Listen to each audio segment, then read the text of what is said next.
We are rolling. Natani means. Shout out undergroundhiphopblog.com. Look. You see, I pray to the four directions. Like an ether cord, I stay connected. These prayers I'm invested, still not the one to mess with. Stacking air mileage, my life been kinda hectic. Illest to ever do it, I've been sick before pandemics. Normally I'd pop a pill, I'm just trying to heal. Crying 4 days on the hill. What you know about a little bit of sacrifice? Cracked oven door at night, fireplace for light. All too real where we come from. Numb the hurt and then some. There's beauty in the struggle and love inside pain. So I walk through the puddles and give thanks to the rain. I've been in and out dimensions, I don't focus on fame. In a ceremony, having interventions to the spirits. Praying for my ancestors, hoping that they hear it. Looking at my mama like I'm trying to make you proud. And I made it from the reds, man, I hope they love me now. In the European Union, rocking all these crowds. Out in Amsterdam, and I'm smoking on some loud. I don't even smoke, I'm just doing it for the clout. You're looking at me strange, and I'm trying to figure out where's the love. Yeah, where's the love? Yes, sir. Natani means. undergroundhiphopblog.com.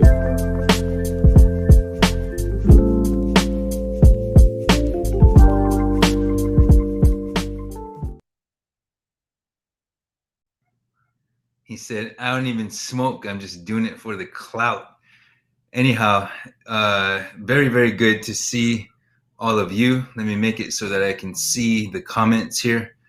Lila Taya Yahipalo, Oyate Iyuha, Oyate Luta na Hunum. It's really good to see everybody who comes from and descends from this continent known as Turtle Island or Abya Yala, everybody who was born here, everybody who descends from those who might identify themselves as a colonizer, but who are on a different path right now. You have to excuse that. It's one of my cats getting buck wild in here. Sorry for that little noise there. But anyhow, this is Cut to the Chase, number 30. This is issue number 30, episode number 30. Today is September 22nd, and I appreciate you all for checking in from Mi'kmaq territory, from Ponca territory, or what is now known as Nebraska. Everybody who's checking in right now, from Kelly, from the West Coast, from the Best Coast, from the Woke Coast. Shout out to Duck out there in the Pacific Northwest. Such a beautiful, amazing area. And whatever you're doing up there, thank you for continuing the work. Chinook territory. Hey, Portland. I love Portland. I miss Portland. Have not been to Portland in a few years, but that doesn't mean I won't go back. Anyhow, please share the stream. If you have not subscribed to our podcast, go to Cut to the Chase on Anchor. For now, our podcast is on Anchor, and I understand, what do we got? We blew up. We have millions of subscribers. I can't remember how many subscribers we have on there, but shout out to Scott Nodlin. Very good. Hope to run into you someday, brother, up there in the Dakotas, up in Minnesota territory. Keep up the good fight, whatever you're doing. Thank you all for tuning in. It's really shout out to Lakuta Ray. It's my honor and privilege, as I say all the time, because it really is. It's my honor and privilege to spend a little bit of time with you every Wednesday. Shout out to Native Roots Radio. We still haven't adjusted our time, but you can catch either of us. They go live every day. That is, check them out, nativerootsradio.com. Or maybe it's .org. Sorry, it could be .org. Anyhow, they go live too, right from Minneapolis, St. Paul. They're always at line 3. They've got Winona LaDuke as a regular guest, Mary Kunish, who is the Democratic representative. She's from Standing Rock, but she's in Minneapolis representing District 7 or whatever it is around St. Paul in the state legislature. Shout out to the Piscataway territory checking in. Shout out to everybody who, yes, thank you for saying this is your favorite show. We love you for that. That's for sure.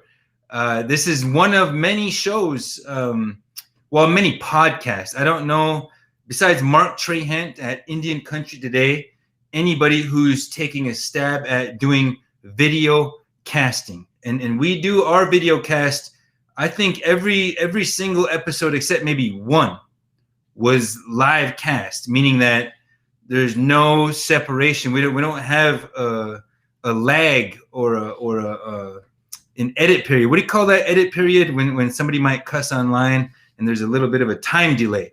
It's a time delay. We don't have a time delay.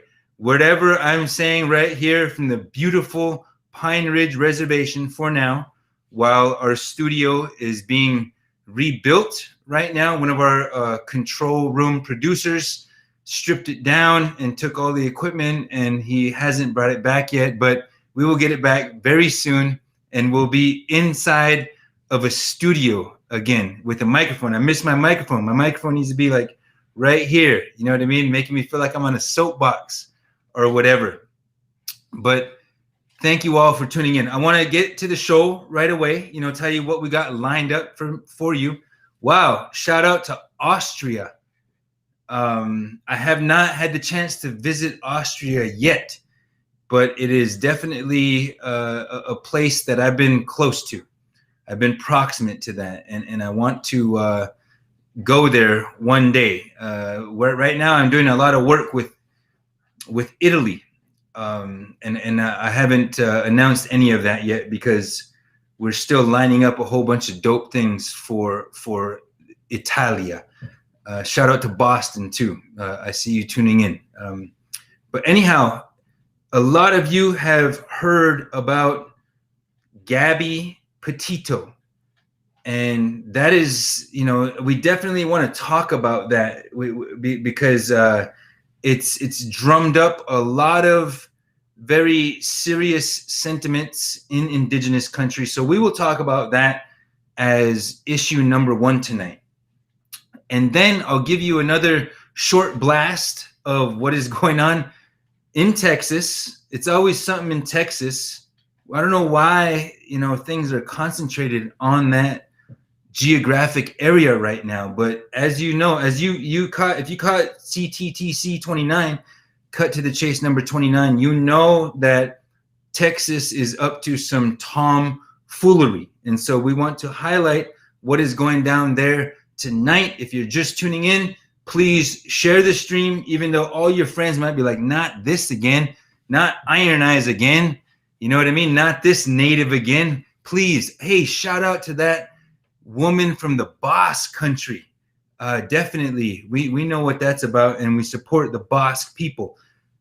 Third, we will cover Haitians, horses, and whips at the southern border camps. And things just don't stop there. That is also, that's one of the places where we have these kids in cages, or I think they call them influx facilities now.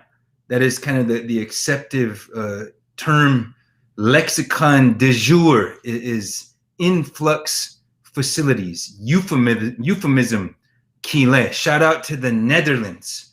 I have yet to get there as well, but I will get there.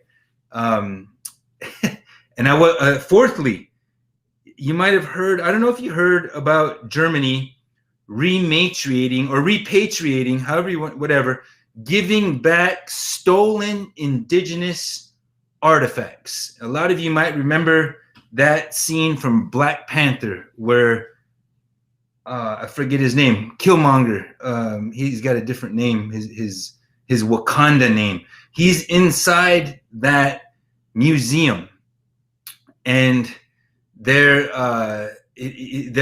recognizing, they're portraying the fact that all of these museums, I can't imagine what the Vatican has, but all, the United Kingdom, all of the Christian European universe, English thinking universe, and French, Spanish, Portuguese, all of that, they're repatriating that. They're getting them back. So we're going to spend a little time talking about that. And I do appreciate the person saying, please don't bring Gabby Petito into the discussion. Her family is mourning, and she has not been buried. And so I respect that. I understand that. We will only mention her name for the fact that a lot of Native people, just like during 9/11, we are in a position, because we are without agency, because we don't control our own mainstream access, we are in a position where we have to use the issues of the day to let our perspectives be known. And anyway, that'll be the 4 listed items. We're also going to pay tribute to, and I'll pick that back up in just a bit, but we're going to pay tribute to Marie Randall, Marie Brushbreaker Randall, who is a Lakota matriarch. She has begun her journey to the spirit world. And we want to honor her in the same way that we honored LaDonna Brave Bull Ellard, in the same way that, when Lexi Russell Means began his journey, we didn't have cut to the chase then. All I had was a video recorder, and we couldn't go live on Facebook at that time. But these are people of importance who deserve to be recognized in that way.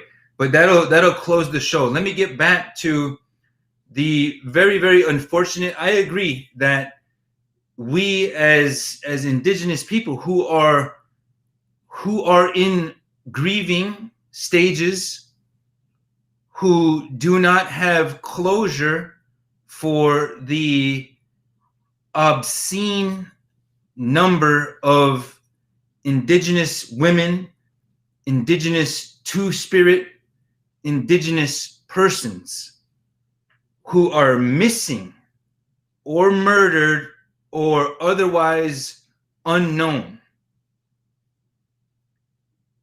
We are in a constant state of open wound, of trauma,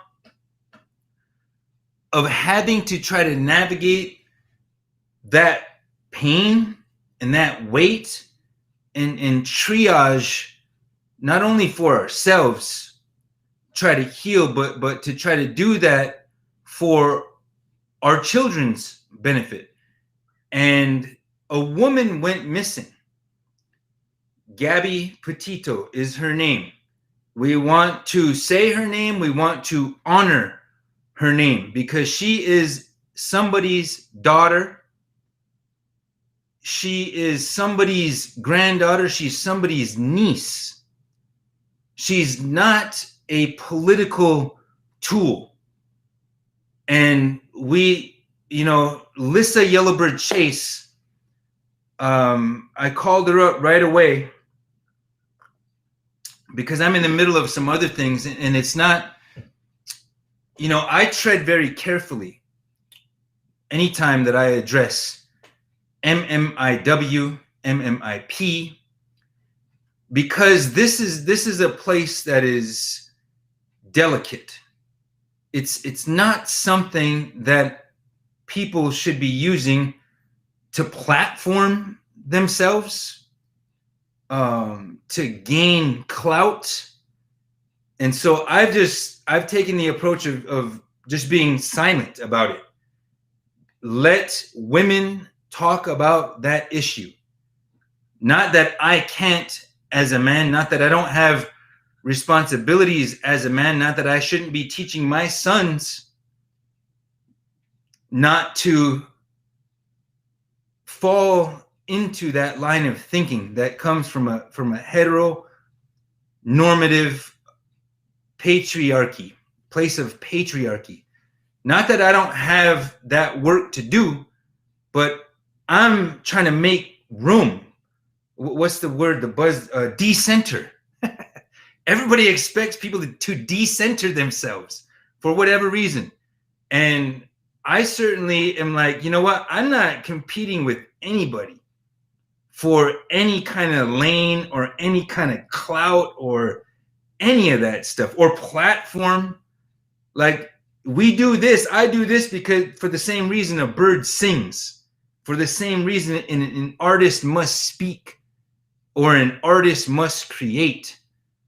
You know, we've done 30 episodes and we're in a period of strategic thinking. And I, anyhow, with MMIW, I want to center and highlight Lissa Yellowbird Chase. She is the founder of an organization called Sanish Scouts. And I called her right away to gain some insight, to gain some perspective, some indigenous woman perspective about what we were doing to call out the discrepancies in attention, in focus relating to a white woman. And we had a discussion, and my feelings were that we were engaging in the wrong energy because we're coming from a place of pain. We want to call out the fact that she is white, that she is getting all the attention, that she's being centered, that all the mainstream channels are only focusing on her because she's white. So you saw just an enormity of indigenous folks calling out that disparity. There's nothing wrong with calling out that disparity, but it's got a different energy to it. It feels ugly. It feels like, you know, we're not fully respecting this woman's spirit, this woman's humanity. And I say that with the utmost respect, not that I know how everything should be. I don't know how everything should be. That's why I reach out and try to gain other perspectives. That's also why I pay attention to the comment section. And I appreciate every time you offer some sort of perspective, because we do want our missing and murdered loved ones highlighted. We want closure for the very open trauma that we're experiencing, that my friends, my relatives on Cheyenne River are experiencing right now with Spirit Chasing Hawk. You know, we've controlled it. I don't know if you have overlays of the different people who are at this time still missing, not just Spirit Chasing Hawk, but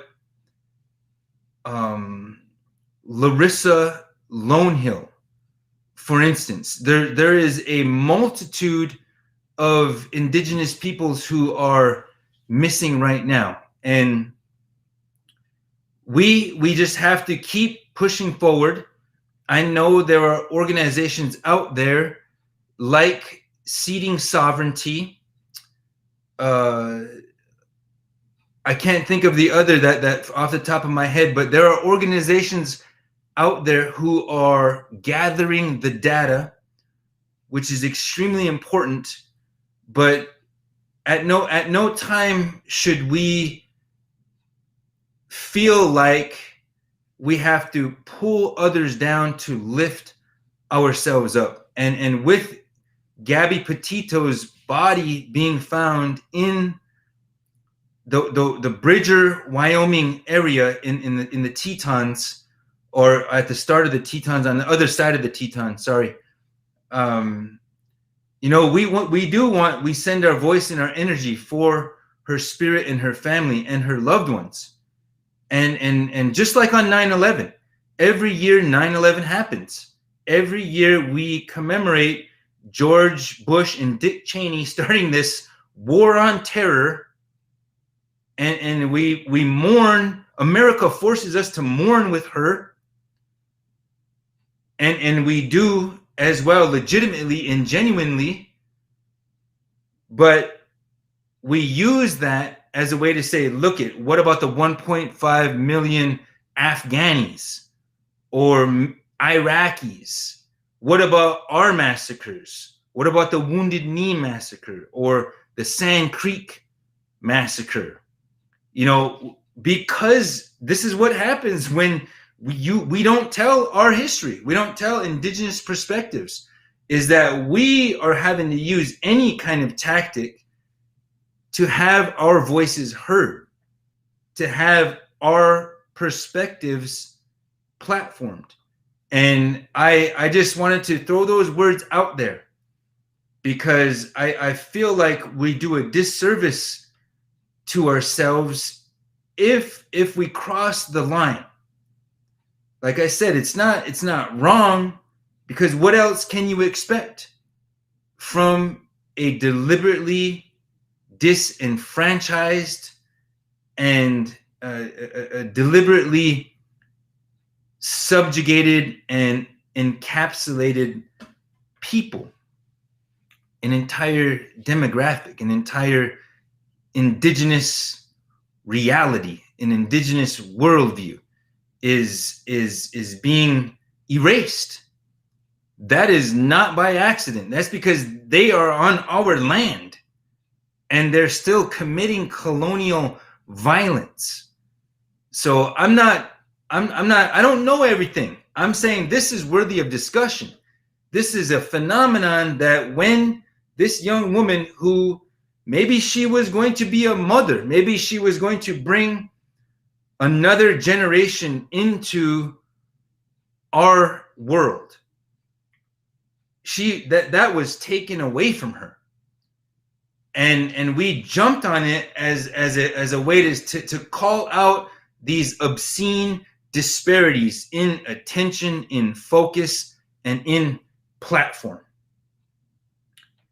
So I want to talk about it because it's obviously something that is drawing us in, that is taking some of our energy and causing us to think about how we approach this. And I would urge you all to go to Lissa Yellowbird Chase, go to her Facebook. As you know, right now, this is only live on Facebook and YouTube. But this is something that is an extension of indigenous peoples' path and our existence, our DNA, and because we uphold our side of the sacred covenant of humanity, because we recognize that we have a responsibility to Mother Earth and to the universe, this causes us to, for instance, go to Standing Rock or the KXL, or for all of the people who are at line 3 right now. That's what compels us, because we have a sense of responsibility. But this also causes us to confront the sources of why so many indigenous peoples, indigenous women in particular, and Two-Spirit, and every demographic conceivable, why are we missing? Why are we murdered? Like, what is going on from contact through the creation of certain motifs or cultural mythologies in a colonial country like the United States or Canada? What is going on in the fetishization, in the objectification, in the dehumanization of women in particular, and indigenous women by extension? There are very powerful assertions that are constructed from a colonial perspective that are causing this level of missing and murdered indigenous peoples. You know, there are a lot of people doing good work about it. And I believe we might have even done more of a show about it. I mean, a podcast, a vlogcast. But I wanted to say about that much, about what is going on in the mainstream, and how, it just doesn't feel, it feels like we're coming from a disempowered place every time we have to, like, steal the microphone or thrust ourselves into the podium or into the sphere, when, yes, there are very real people grieving. I get that. But, at the same time, I don't completely fault the people who are doing this, because it is how we feel. It is what we get when we have disempowered and ignored the voices and the contributions, the worldviews, and everything from Indigenous people. So I just wanted to open the show with focusing a little bit on that, and by extension, or in a correlated subject, let's move on to what is happening in Texas, or what, one of the things that is happening in Texas. And I don't know if this explains what is it? Does this explanation exempt from the vaccinations? I didn't even understand that question. So sorry, I was trying to keep up in real time with what's going on. But listen, I want to say about that much about what is happening with in RIP. You know what I mean? I understand the sentiment of letting Gabby Petito's family mourn, giving her that space. And I only bring it up because we certainly don't want to decenter MMIW, but some of the tactics and the attachments that are coming to the ways that we're doing that, I think are worthy of discussion. So I'm going to shift gears to what is happening with ICWA. Now, I believe it was cut to the chase, number 29, maybe 28. I don't rightly remember, but a woman named Rebecca Nagel, who has a podcast, This Land, has done some digging, has done some FOIA requests, and that has triggered our team to do some investigating about what is put forward in this podcast.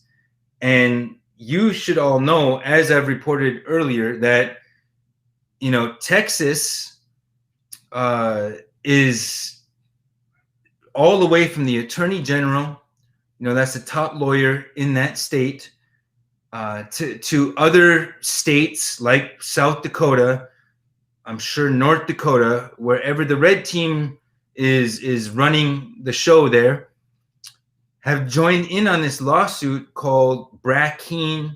That's the family that adopted this young Dene kid, young Navajo child. They've actually adopted the child.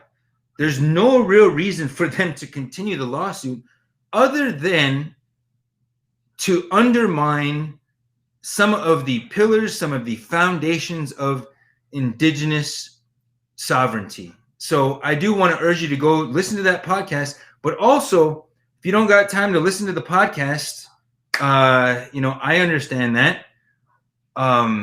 We have written about it. The Lakota Law Team has written about it. Our flagship sponsor has written about it.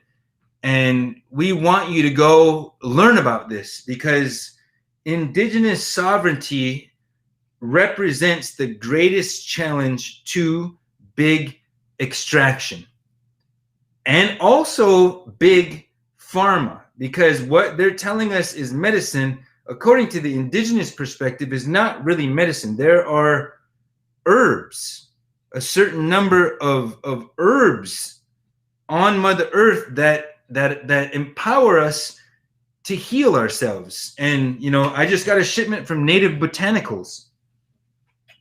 I don't know where that stuff is at, but I want to thank you. If you want to try some, for instance, liquid smudge, or some pain relieving salve, or some calming salve that is based on Indigenous herb practices, check out Native Botanicals. Sorry for that little ad drop there, control room. Let me jump right back into what is happening with ICWA, because I had the great honor to be on this panel on Constitution Day, which was September 17th. It's a day set aside that the United States honors, celebrates, uplifts the United States Constitution. And attorneys who go through ABA accredited law schools and who take an oath to practice under the BAR, under the bar of certain states, also take an oath to uphold the United States Constitution. The United States Constitution also says in Article 6 that treaties are the supreme law of the land. This is why it's important for indigenous peoples who know their inherent rights, their creator-given rights, but who are also very acutely aware of their treaty rights and their treaty identities, also know the United States Constitutions, or the United States Constitution, because we didn't choose citizenship. We didn't petition the government and say, hey, United States, Mr. Oppressor, please make us citizens of your great nation. That's not how it went down. They forced citizenship on us. And if we were to wholly leave behind our indigenous authorities, our treaty identities, then we would be completely subsumed in the American project, in the colonial project that is the United States of America, that calls on indigenous nations to run for the United States Congress or the United States Senate or the office of the president, which is amazing. We indigenous nations, indigenous peoples have these multitudes of identities, immunities, rights, privileges. It's not as simple as it seems. And we need to be completely briefed on and read up on what is happening with Brackeen. This Constitution Day, it was amazing. Like one of Keith Harper was the moderator of the panel. He's the former ambassador to the United Nations for President Obama. And there was also let me I don't want to get the names wrong, because I know that Addie Rolnick was definitely on the panel as well as Elizabeth Reese, who is a professor of law at Stanford, and Matt Fletcher, who, along with people who are like now the Assistant Secretary of the Department of, or the Bureau of Indian Affairs, Brian Newland. Congrats, congrats to everybody who's making them moves. I say these things in a critical way because I'm not only am I connected to my elders and sometimes the rainbow people, the rainbow gatherings, but I'm also connected to the American Constitution Society. And I'm trying to make sense of all of these aspects of what we're doing. And suffice it, I'm going to shorten it to say a bit what Turtle Talk. I wanted to hit on Turtle Talk. You should, if you are interested in the legal underpinnings and all these legal intricacies and who gets to say who really is an Indian and what is ICWA, all of this, these things that are going to require you to nerd out a bit on these subjects, which are our lives, by the way. I would suggest Turtle Talk as a place to start. It's highly legal. It's extremely legal there. There's nothing but lawyers. University of Michigan, or is it Michigan State? Sorry, it's Michigan State. I better get that right. Anyway, Matt Fletcher. It was an honor to be on that panel with Matt and with Keith and with everybody else who was there. That was amazing. Even Russ Feingold showed up and made an appearance. We'll get some of that footage out to you maybe later. But I wanted to say that, go to lakotalaw.org, because we've done extensive research, and based off of the tips that Rebecca Nagel and her team at This Land Podcast, put out into the world, into the universe. We were able to take that and put some stuff in writing, and we want to completely promote, this land. And but go on over to lakotalaw.org and check out what's going on over there, because the same law firm that represented Big Oil at Standing Rock, that represents Line 3, or we have to put an asterisk by how exactly they're involved in Line 3, because I also don't want to say something that's potentially libelous or inaccurate or whatever, but I don't give a damn about that law firm, Gibson Dunn. Like, they're representing the people who brutalize indigenous nations and who are trying to convince Americans right now, the American Supreme Court. They're trying to get the Supreme Court to overturn ICWA. And, we've been saying this for years, that there are extremely nefarious forces at work to undermine indigenous sovereignty. And to learn more about that, I would advise you. Not only is Texas, going the wrong direction in trying to turn it into a modern day Handmaid's Tale and making abortion by incest or rape illegal. I think, what is it, subject to a $10,000 fine? We need to take the trash out on Texas. I'm afraid that, taking the trash out on Texas is going to turn out like Kristi Noem. It's never going to stop. But thank you for that, Annie, for reminding us of taking out the trash.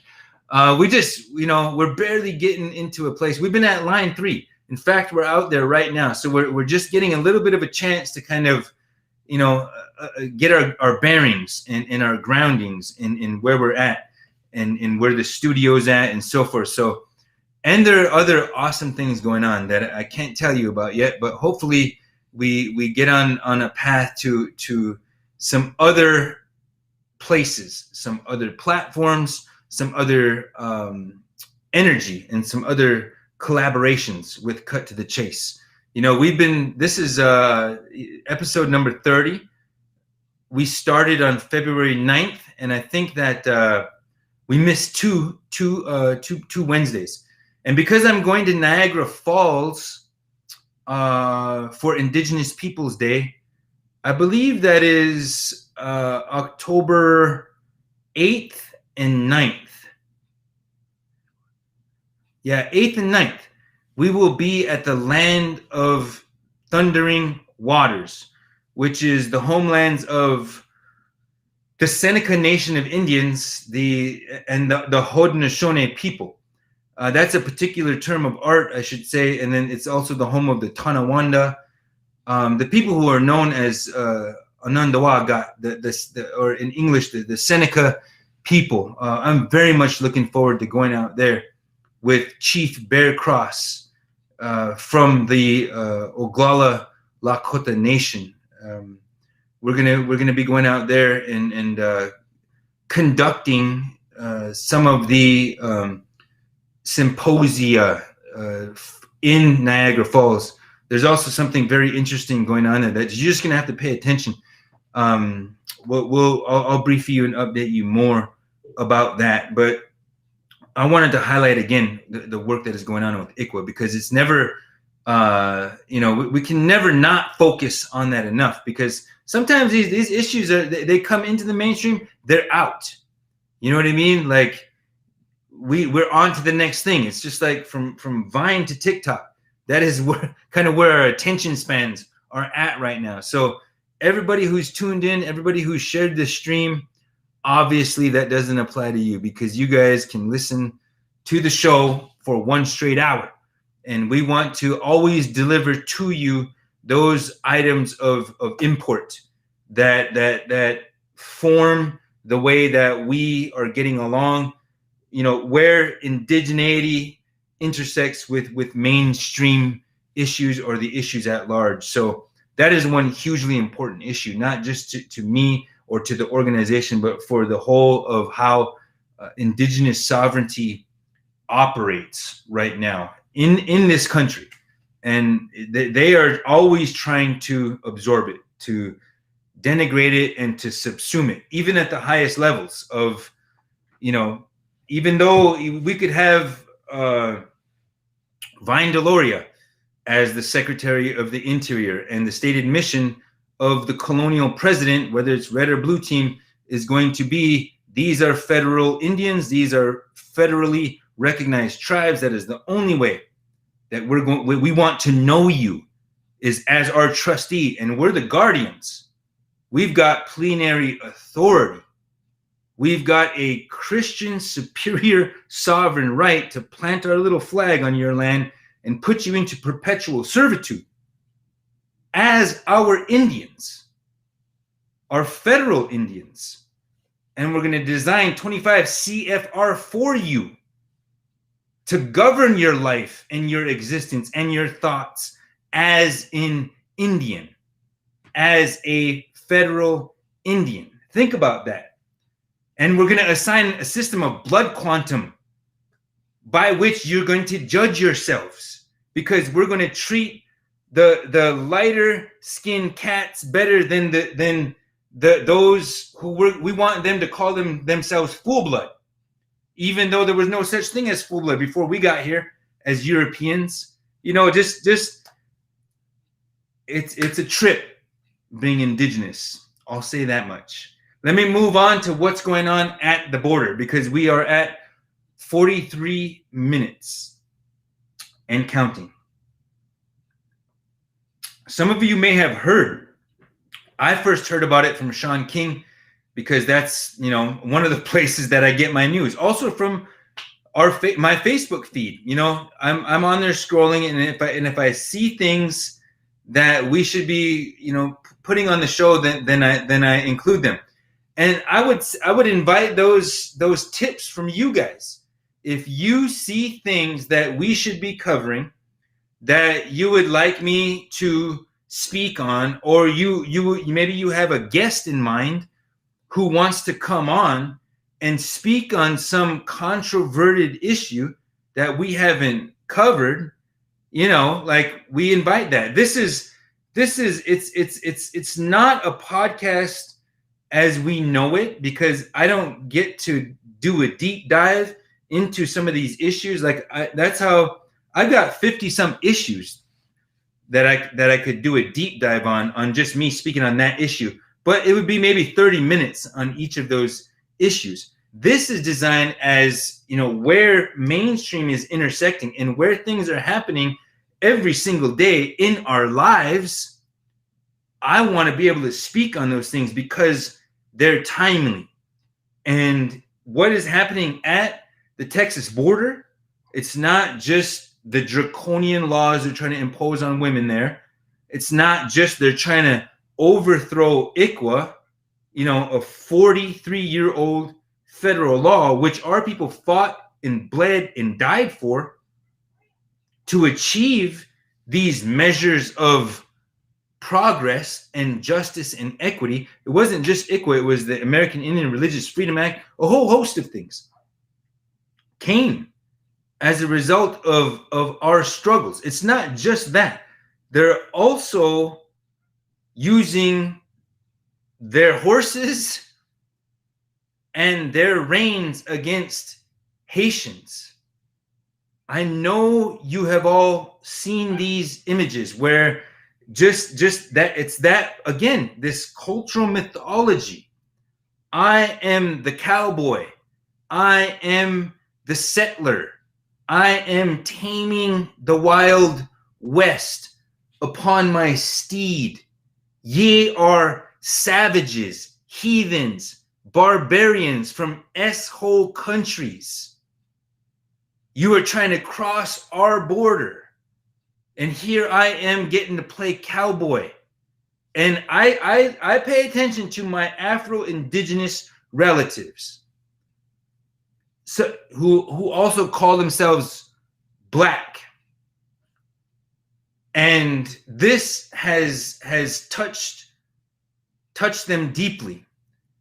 And I understand that, because Peter Tosh said it.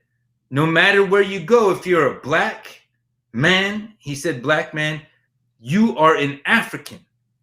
And what he was realizing was that African indigenous peoples, they didn't bring slaves over here. They brought philosophers. They brought scientists. They brought doctors. They brought interpreters, intercessors. They brought botanists. They brought brilliance over here. And Haiti holds a special place in our spiritual consciousness, because that is, as far as I'm aware, the only place in what is now called and known as the Western Hemisphere that is Black, that is run by Black people, where Black people overthrew and killed their slave masters. As far as I know, that is one of the only bastions of Black liberation. So, we as indigenous peoples, as indigenous nations, understand that, just in the same way that we celebrate Evo Morales or Hugo Chavez. Just in those same ways where we recognize our indigenous peoples in Abya Yala feel the same way we feel. They go through the same experiences, colonial experiences, and also indigenous joys, indigenous healing, indigenous graduation. We're going through all that together. So Haiti is striking a chord. Something happened, not only just the earthquakes, but political turmoil. Their president was assassinated in July, could be June, and they've also suffered a recent earthquake. If you recall, I believe it was in 2010 when a major, just catastrophic earthquake hit Haiti. This has caused 13,000 Haitians to pour over the United States-Mexican border in what is now called Texas. And the Biden administration has condemned them, but we understand what is taking place within the Black community, the Afro-Indigenous community. It's the same thing when private security used deadly attack dogs at Standing Rock, September 3rd. Those are the same dogs in the mind, in the motif, in the consciousness that were used, that Columbus used on indigenous young people, young women, unarmed people. The conquistadors used these attack dogs, these vicious attack dogs. That's what happens when there are people dressed as cowboys using their leather reins as whips. They're reinforcing this imagery and dog whistling. Those who in the radical right, the radical racist right, are probably toasting each other at their barbecues while they've got the Confederate flag next to the Nazi flag hanging behind them, enjoying 13,000 Haitian people who are literally the world's tired, hungry, and poor, who are coming to our borders seeking refuge, seeking shelter. And that's, we were all up in arms when this was happening during Trump's reign. But we've got to keep that same energy for Biden, for ICE, for the Department of Homeland Security, because those people who've been on the receiving side of the oppressive apartheid policies of the United States, we've got to exercise and flex and assert ourselves, Because what is happening there is we're just trying to fly them all back to Haiti, where they're not in any better situation. And we've got to figure it out. We know we can figure it out. I can spend a lot of time going into the ways that we should be figuring it out. And it involves not only taxing the rich, but liberating some of the land that they've got tied up. That is our land, that is indigenous land. But, you know, that's another path. That's another discussion. And I don't want to rehash everything we said about AOC the last time. Alexandria Ocasio-Cortez wearing the tax the rich dress to the Met Gala. You know, we had only criticism for Ocasio-Cortez, who is indigenous.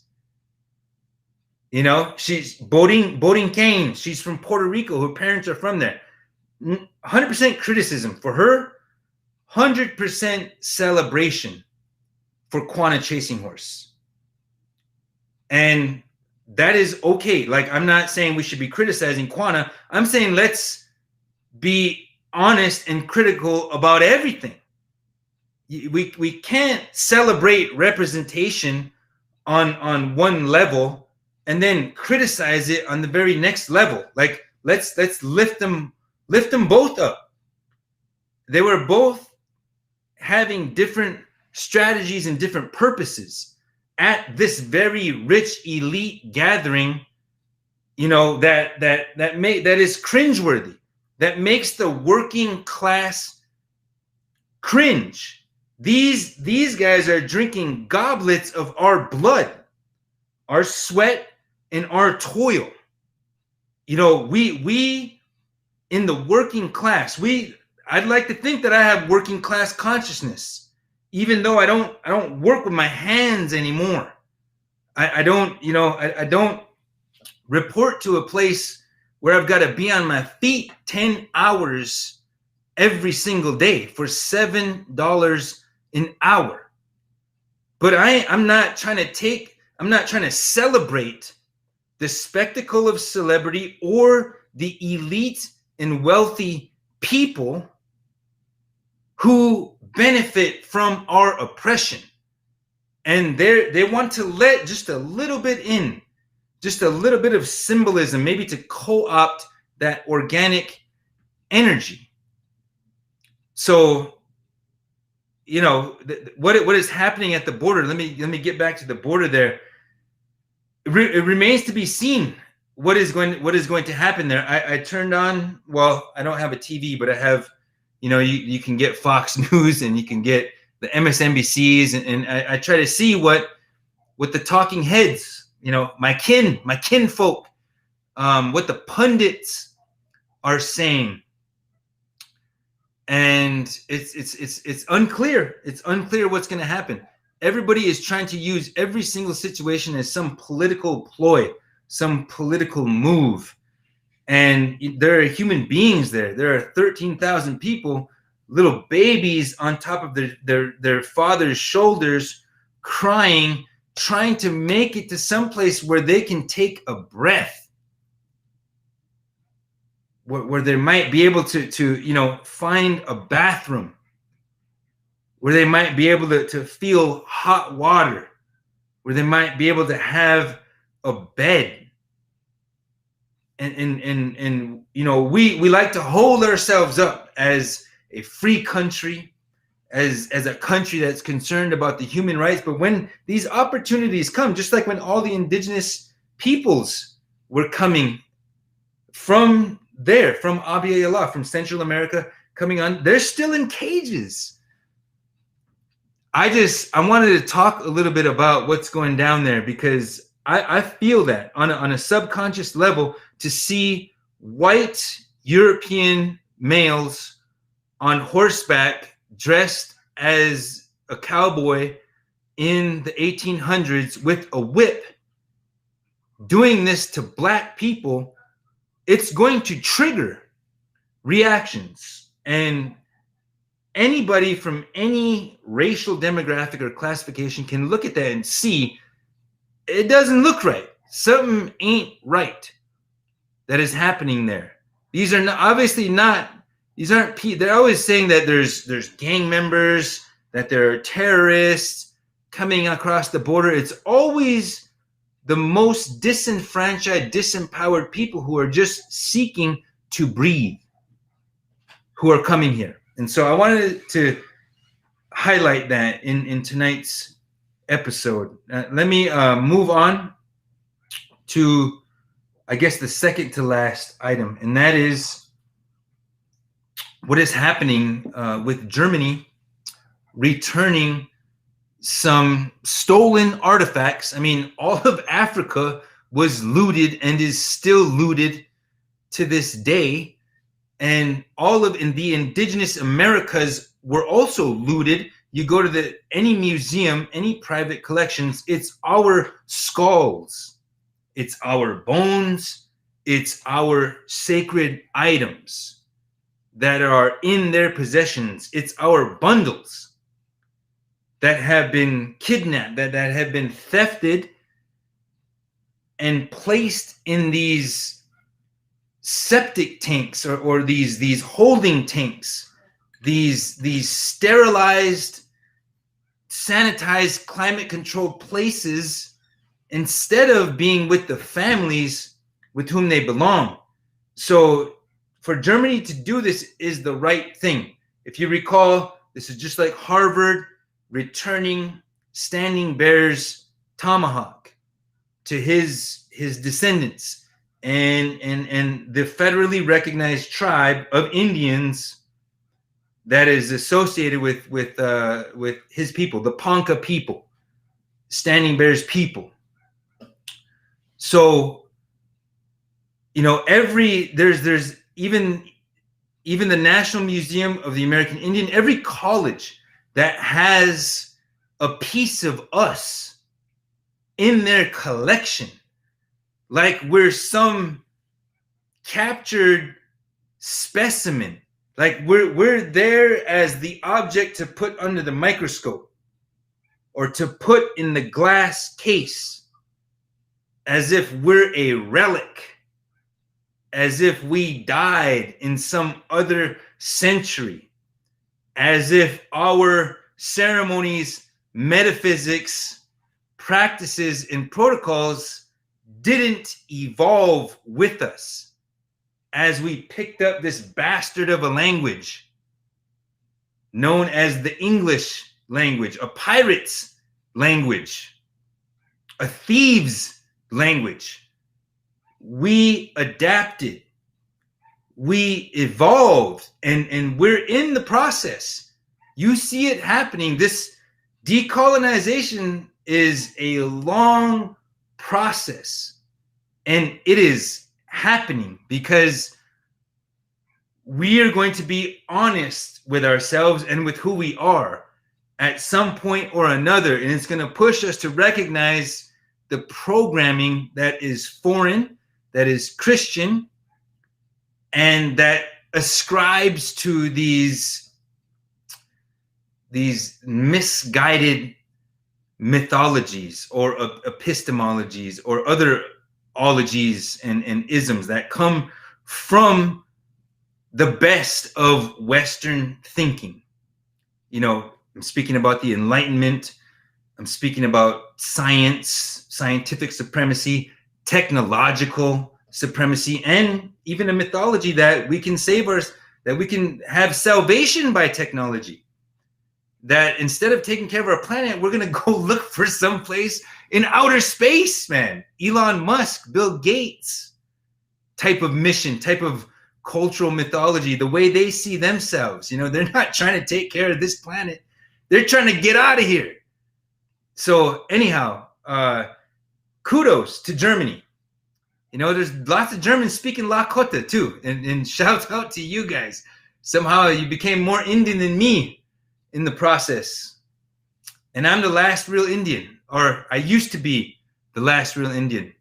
That name became too controversial, so I just dropped it.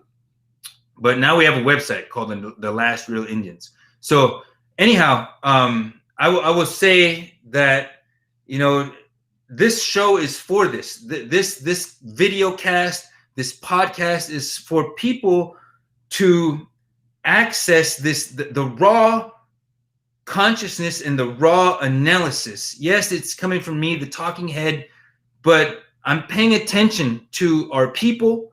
I'm paying attention to our linguists, like TPZW Tolman, who just logged on somehow.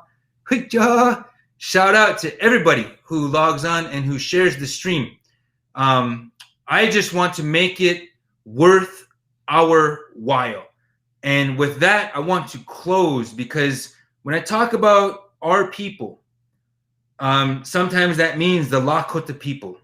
You know, we call ourselves Lakota now, but we never always called ourselves that. We didn't call ourselves that until after contact. Just like we didn't call ourselves the different bands, you know, Hunkpapa or Sihasapa or like Oglala. You know, Oglala didn't exist until 1834. So we have always adapted.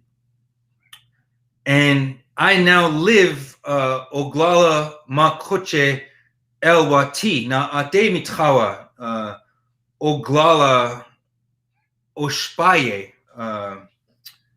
Ichiab. This is a part of my lineage is from what is now known as the Pine Ridge Reservation. Prisoner of War Camp 334, could be 344. I could be getting the number wrong, but since I've lived here, I'm going on 4 years that I've lived on the Pine Ridge Reservation, the mighty Oglala Nation. I've had the opportunity to meet one of our matriarchs, one of our elders that has begun her journey to the spirit world. Her name is Marie Brushbreaker Randall. And when I was living on Standing Rock is where I grew up, where my mom raised me. The first time that Last Real Indians, LRI, went viral was because Marie Brushbreaker Randall, Alex Whiteplume, and other land defenders. This was before the term water protector came into the lexicon. They shut down a Keystone XL heavy haul semi truck that was bringing materials through Pine Ridge, destined for a stockyard for the Keystone XL pipeline. And I remember my sister texting me and saying, hey, this is about to go down. Might need your help, you know, and so I wrote about it. I wrote about what they were going to do. And there's images of Marie confronting this semi. She always gave strength. She always gave courage. And she thought in Lakota first. She had that Ikjaya way of knowing that has guided so many of us, not just the Lakota people, but indigenous peoples who are searching, exploring these pathways, finding different neurological pathways, spiritual pathways, however you want to look at that. Marie Randall Brushbreaker. And for a time, I was the public relations liaison for then President Julian Bearrunner of the Oglala Sioux tribe, which is the federally recognized arm and institution of the United States, where federal sources flow through, what people call tribal nations. You know, I was working within those places, in those spaces, because our people are suffering and we need strategy. We need perspectives, and we also need Wa'ushila. And that's what Marie Randall Brushbreaker exemplified. So, you know, with that, I just want to send our encouragement and our prayers, our voices to her family, who are out there in Eagle Nest District, who are on the Rosebud, you know, our people, the Titoan people, and the Ocheti Shakongwe, these were spread out on these Okashke, Oyanke, you know, these places that are reservations and where federal Indians control, you know, the happenings of the day. And it wasn't always like that. In 1889, it kind of was solidified. And now, 130 years later, we're like, you know, we're saying, oh, I'm Pine Ridge and we're the best. Oh, I'm Rosebud and I'm the best. I'm Standing Rock, I'm the best. I'm Cheyenne River, I'm Lower Brule, I'm Siston, I'm Yankton, yada, yada, yada. It was not always like that. And Marie was born in 1920. She was born before American citizenship was imposed on our people. So we happen to have some footage because our brother in the control room somehow captured this footage. I'm really glad that he did. And I hope that it plays back for us because I want to show you as a tribute to Unchi Marie Randall, you know, in her own words. And we've taken the opportunity to have it translated from Lacolia to English. So let's try to roll that in, Control. To give you this flag on your birthday. Okay. I've had your name put on here. Oh yeah. Oh yeah. And I wanted to do that for you because I seen in the past where some of the council don't listen to you. But you know, you always come and you always tell us how it is. And that's why I wanted to honor you and give this to you, especially on your birthday. You know, being 99. So wonderful. I was sad, but now I feel stronger. Washte. We all have different ways of life that if we come together through education of understanding, we can all work a better life for our future, generation walking behind. We're all in mankind, we're all in support of our Trakosas, you know. It won't be long when you have a lot of Trakosas. It's a wonderful world for us people to live. If we can all be humble, understanding, and working, looking at each other as human beings, working, walking together, we make a better life for our coming generation. It's such a wonderful day for me. I was singing for Floyd, my Hunka son, you know. Him and I had the same birthday. So he always says, Mom, happy birthday. Son, happy birthday. That's good to hear.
Pila maya pe mitakye.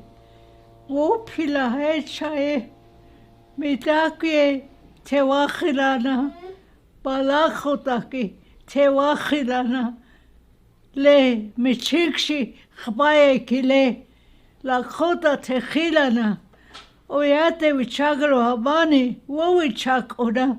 Awachagalake. Oyuka wana ikhpe ukia pecha. Lakota oyate kia. Pilihich iapi. Pilihich iapi. Lakota piki utechike. Es nilakota pe. Washaka pi. Na pilihich iapi. Wakhenja kilena. Lakota tohani. Iwapajujo oyaki hipishlie. Lakota ki techila pi. Epik de pilamaya pe.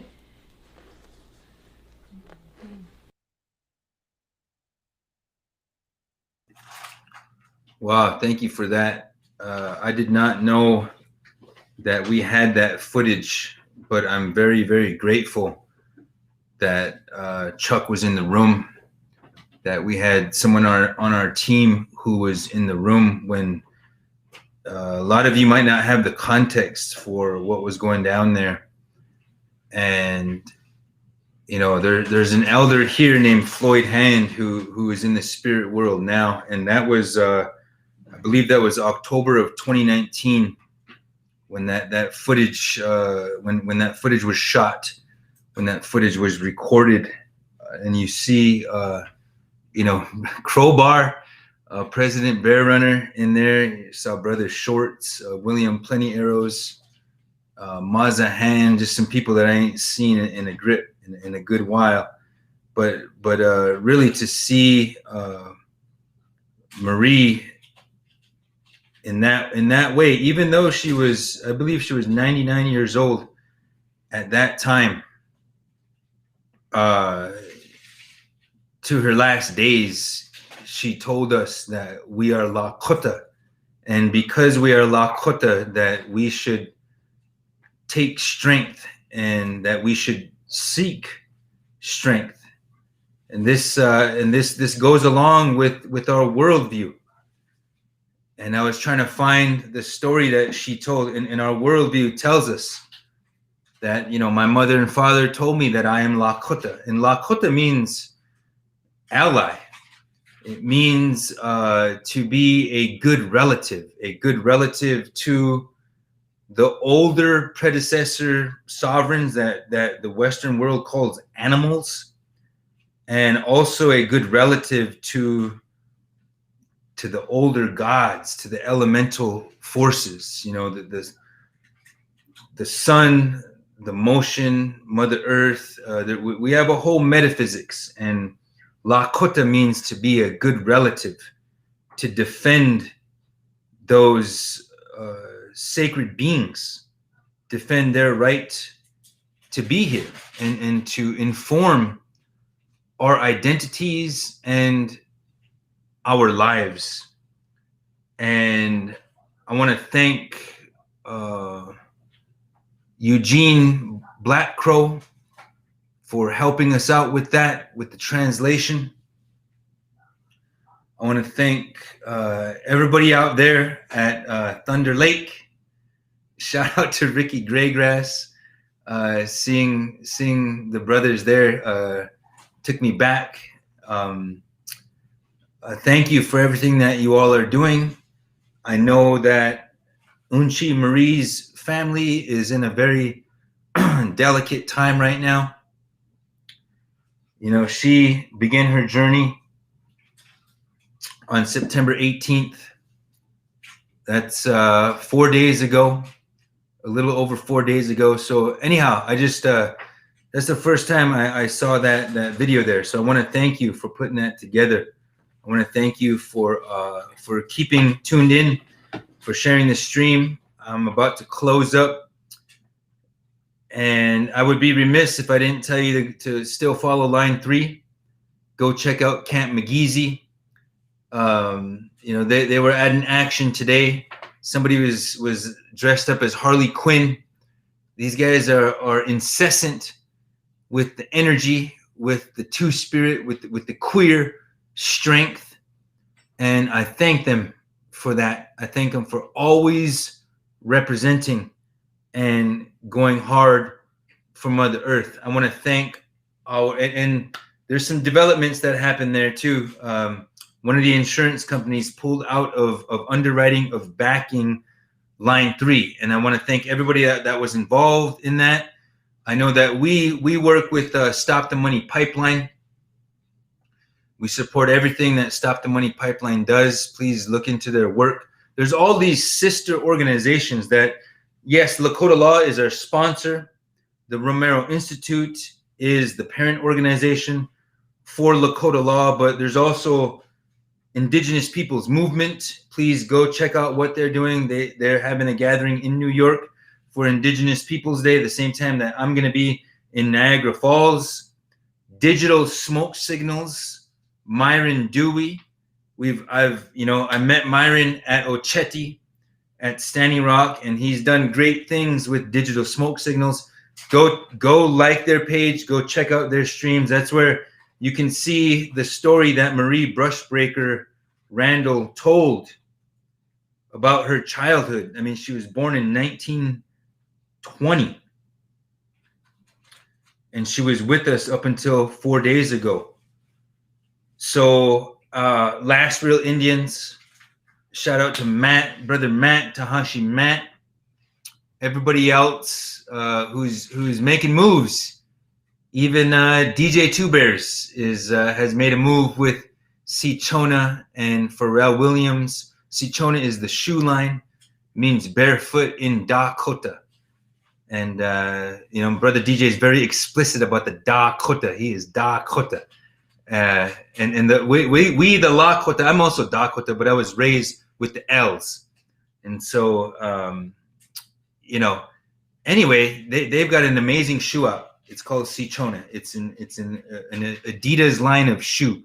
So there's all sorts of ways that Indigenous peoples are kind of flexing and incorporating aspects of the mainstream according, on our terms. So I wanted to say that as some closing words. That video of Marie kind of put me in a different place. But I'm glad that we were able to share that with you.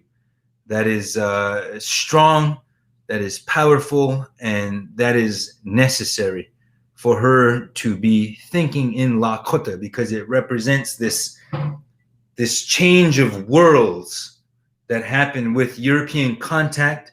It happened when we were confined to these reservations, and it's happening now that we've come through all of their institutions with our dignity, with our worldview, with our ceremonies and our protocols strong, still intact. They weren't able to take us out, and they never will be. Actually, we're growing in strength. So, watching Unchi Marie makes me think about those things. Makes me think about Floyd Hand. Makes me think about the Black Hills Sioux Nation. So all the work that our people have done over 100 years, so we could be strong in the way that we are, and I just want to recognize them, and I want to thank them for that. We're gonna carry on that work in that spirit. So this has been Cut to the Chase, number 30. It's always my honor to be here with you all. and we have some exciting things to announce for our podcast. Obviously, this is a video cast. It's done live. It's recorded live, and then it goes on to the audio. So people who are listening just on our podcast, we have we've got some things in store for you. And so again, thank you for listening. I just want to say thank you, Lila Wopila Tanka Ichichapalo na ina na ate mala kota iapcha. How, Brother Bear? Ithancha Bear. Mala kota iapcha. Bli himich ielo. You know, they told me that I am Lakota, my mother, my father. It could be your earthly mother, your earthly father. It could be Mother Earth and the sun that told you you are this way. You are a relative. You are to conduct yourself in a certain manner in the presence of these elemental forces, these creations, so forth, like that. So this has been, I don't want to get started on that because then it'll be another 30 minutes before I'm done. So it's been my pleasure, you guys. Wado, Magwitch, Wopila Tonka y Chichapelo, hi, muchas gracias, everything. Thank you. This is Cut to the Chase, number 30. I can't forget ciao, all my people in Italy. It's been an honor. So for now, we are out.